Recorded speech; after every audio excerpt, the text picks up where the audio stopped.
Bienvenue dans la première vidéo sur le paramétrage de la centrale SPC. Ici, nous allons voir ensemble comment effectuer le premier paramétrage de base sur cette centrale. Dans un premier temps, vous appuyez sur n'importe quelle touche sur le clavier. Ensuite, à l'aide des flèches directionnelles, vous sélectionnez la langue française, validez. Ensuite, vous sélectionnez Europe, vous validez. Vous sélectionnez la France, vous validez. Ensuite, vous sélectionnez type évoluer, vous validez. Vous cherchez aucune restriction, puis vous validez. Vous remettez la langue en français, vous validez. Ensuite, vous confirmez. Pour la date et l'heure, nous verrons plus tard comment les modifier. Donc, vous validez tel quel. Ensuite, vous validez SPC Connect. Puis, vous désactivez le DHCP. Puis, vous notez l'adresse IP.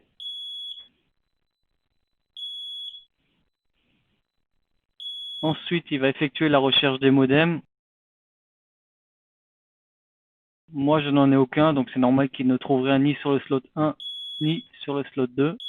Ensuite, vous sélectionnez manuel, puis vous faites Select.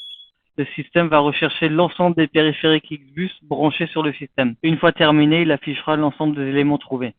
Donc là, il me trouve bien mon clavier, mes 2 transpondeurs et mes 2 contrôleurs de porte. Et 13 zones. Pourquoi 13 zones? Parce que j'ai un transpondeur avec 8 zones, un boîtier à LED qui contient une zone et mes 2 contrôleurs de porte qui ont chacun 2 zones. Pour finir, vous faites suivant et le reste se fera à l'aide de la page web. À tout de suite.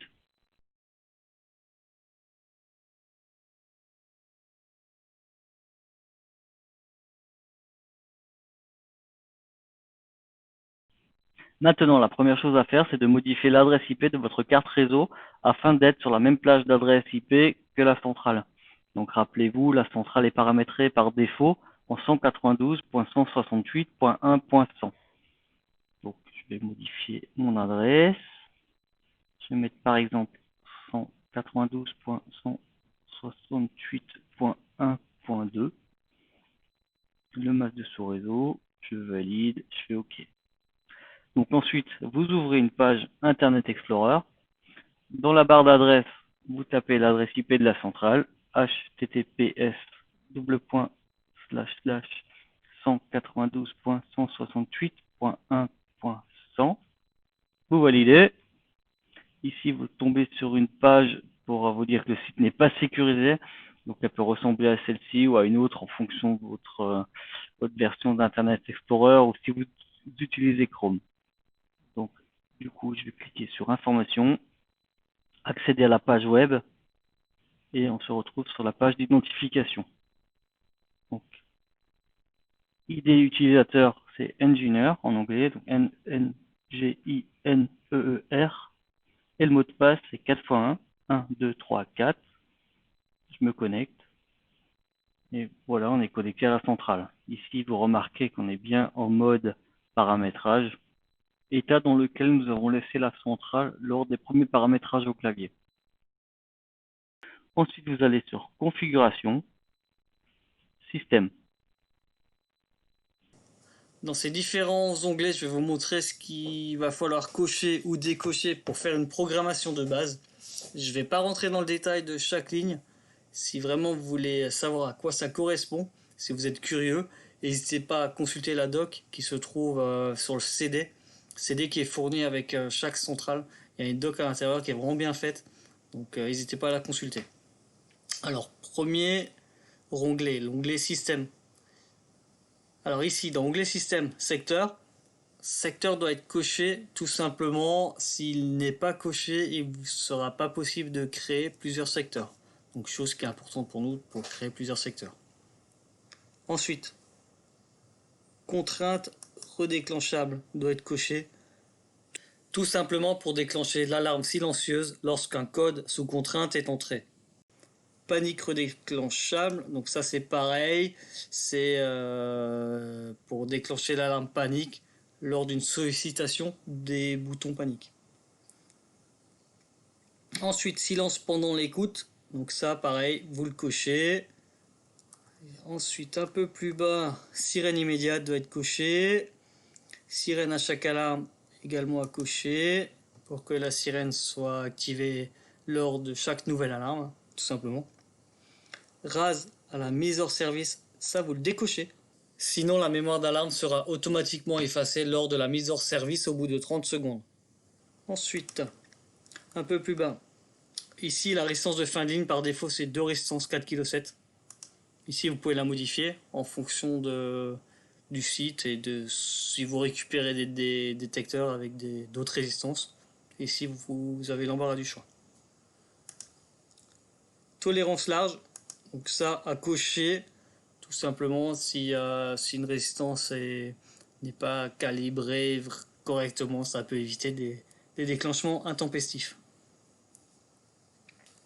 Puis alarme en sortie, donc ça c'est à cocher. Alarme en entrée c'est pareil, c'est à cocher. C'est pour les zones temporisées. Ensuite afficher les zones ouvertes, donc ça vous le cochez. Ça permettra de voir toutes les zones ouvertes sur le clavier lorsque la centrale n'est pas en service.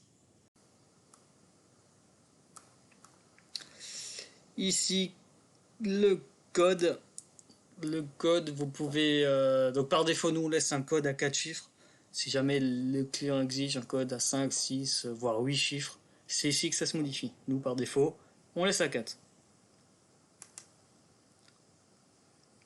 Contrainte utilisateur.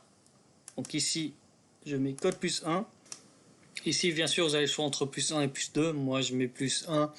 Donc le client avec un code, par exemple 1, 2, 3, 4, en cas d'agression et de contrainte, il entrera le code au clavier 1, 2, 3, 5 et du coup ça déclenchera l'alarme silencieuse sous contrainte.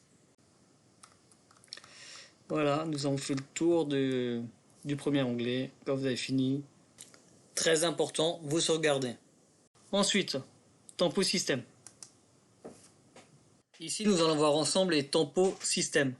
La première à modifier, sirène intérieure. Vous la mettez à 3 minutes. Sirène extérieure reste sur 3 minutes. Retard sirène extérieure 0. Carillon 2 secondes. Le plus important, c'est le retard de transmission. Il est paramétré pour l'instant à 30 secondes. Ça veut dire que lors d'une intrusion ou d'une alarme, le système va attendre 30 secondes avant d'envoyer l'information au télésurveilleur. Donc important, vous le mettez à 0. Ensuite, un peu plus bas, vous allez sur alerte. Tempo défaut 230 volts, vous le mettez à 60 minutes. En le laissant à 0, en cas de micro-coupure, même de quelques secondes, il enverra une alerte au télésurveilleur. Le reste, vous laissez comme c'est. On ne change rien. Et vous sauvegardez. Ensuite, identification. Dans l'identification, numéro du site. Ici, vous allez rentrer le code transmetteur si vous avez un télésurveilleur. Par exemple, moi, mon code transmetteur, c'est 1, 2, 3, 4. Donc, j'ai rentré 1, 2, 3, 4. Si vous n'avez pas de télésurveilleur, vous pouvez le laisser à 1. Nom du site, important, bien entrer le nom du site. Ça servira également pour SPC Connect, qu'on verra plus tard. Donc, nom du site, agence Strasbourg. Et le code postal, important également, 67 000. Date d'installation. Ici, vous rentrez la date de l'installation. Vous faites l'installation. Donc, moi, je fais l'installation le 3 juin de l'année 2020. Voilà. Nom d'un installateur. Donc là, vous rentrez un AVO. Numéro de téléphone 04 72 80 86 01 01 et afficher l'installateur. En cochant cette case, le nom de l'installateur et le numéro de téléphone seront affichés sur le clavier. Ces éléments pourraient être très utiles en cas de difficulté pour mettre en service le système par le client. Verrouillage installateur, vous laissez décocher. Et code verrouillage installateur, c'est pas la peine de modifier parce qu'on verrouille pas l'installateur. Puis vous sauvegardez. Ensuite, normes et standards. Ici, dans l'onglet normes et standards, il y a juste des vérifications à faire puisque ces éléments, vous les avez paramétrés au clavier lors du premier démarrage. Continent, Europe. Type d'installation, évolué. Grade, pas de restriction. Et ici, il y a bien la France qui doit être saisie. Ensuite, vous sauvegardez. Ensuite, l'onglet suivant, date et heure. dans l'onglet date et heure. Ici, vous allez pouvoir paramétrer la date et l'heure. Malgré que la date et l'heure n'a pas été paramétrée pendant le premier démarrage sur le clavier, l'ensemble s'est paramétré automatiquement, tout simplement parce que la case synchronisée sur le 50 Hz du secteur est cochée. Donc ça, vous allez bien laisser cocher. Et il faut aussi laisser cocher, ou le cocher si c'est pas coché, le passage automatique en heure d'été et hiver. Puis vous sauvegardez. Voilà. Ensuite, le dernier onglet qui est l'onglet langue. Dans cet onglet, vous allez retrouver le paramétrage de la langue. Donc par défaut, nous on est en français. Et la langue au repos, on laissera utiliser langage système. Ce tuto sur les paramétrages de base est maintenant terminé. Merci de l'avoir suivi. Dans la prochaine vidéo, nous aborderons le paramétrage des entrées et des sorties.